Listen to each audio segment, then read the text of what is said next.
Hey everyone, Cam here with Gimshot Games. Today I just wanted to do a quick video on the Titanfall 2 pre-alpha multiplayer test that was available this past weekend. Just to give my impressions and show a little gameplay, just to see exactly how the game is at this point.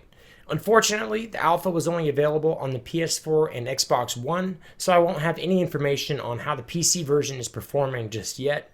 And judging by Respawn's reasoning on the matter, probably not until the actual release. But let's talk about what I did get to see. Real quick, before we start though, for all of you that signed up for the giveaway, please check the description as I've explained exactly why it's taken so long and how I'm finally going to get this thing finished up. Finally. But enough of that. First off, I played on the PS4, so I can't say with certainty both console versions performed exactly the same, but after checking online, that does seem to be the general consensus. Strictly in terms of performance, the game consistently ran great throughout. I only had a couple stutters throughout the whole weekend, and it's very possible that those could have been due to network lag, as I was having a few internet problems myself.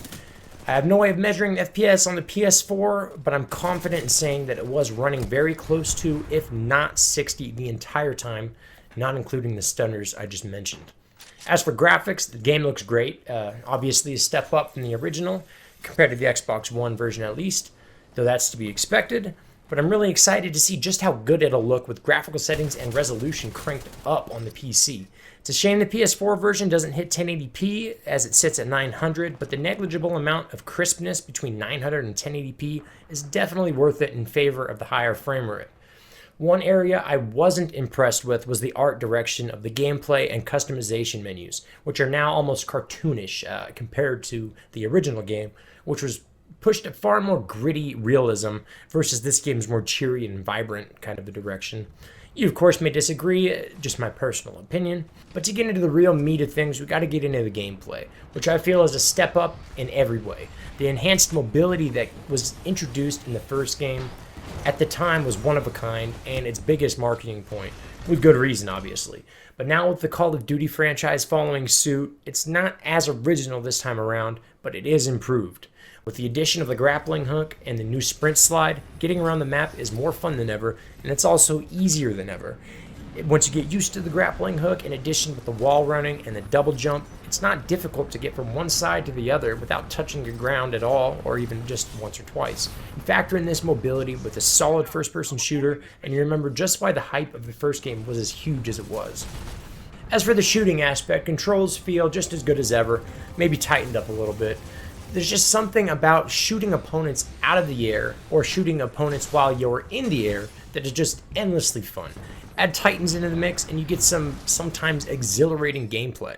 Being a soldier on foot, running from a Titan while taking down other pilots is just a feeling that you can't get from a normal FPS. Titan vs. Titan combat is as fun as I remember, though not particularly memorable this time around, though I'm guessing this is due to only having access to 2 Titans during the alpha. One plus, though, this time around is the Titans are more vulnerable to pilots that are on foot, as the addition of the grappling hook makes it possible to get on board an enemy Titan and first rip out a Titan's battery on the first go. Then if you can manage to get back on the Titan again, you throw a grenade into that same hole that you just pulled the battery out of, cause massive damage. It's a pretty cool animation, pretty fun. Of course, being an alpha though, there wasn't access to all the weapons and upgrades, but all the weapons I tested felt smooth and balanced, though again, none particularly stood out. The same was true with the maps. Both were solid, but not exactly memorable.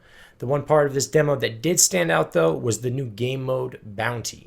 In this mode, kills earn you money, which has to be physically deposited into a bank that shows up only a few times a match, which is made more exciting by the fact that dying causes you to lose large chunks of your money. I think maybe half of your money at a time, I can't quite remember. But a few times a match, a bounty will be put onto an enemy Titan, and destroying it gets you a bonus much larger than any normal kill. I actually ended up spending almost all of my time, the whole weekend, playing this game mode, and only testing the others for the sake of being thorough. It was fun. But all in all, I felt this was a very solid alpha. The game looks to be coming along pretty well.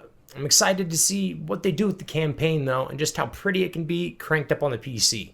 There is another tech test this weekend, though, so I would recommend signing up if you'd like to give the game a go and it might actually be the last one until launch. I'm not sure, but I'll leave information in the description. But anyway, that'll do it for this video. If you like what I do or want to subscribe, as always, there are 2 buttons perfect for you. Stay tuned in the next few days if you're interested in a performance test on the new Deus Ex. We'll be doing that hopefully by Wednesday. But that'll do it, so hope to see you later. Catch you on the next one.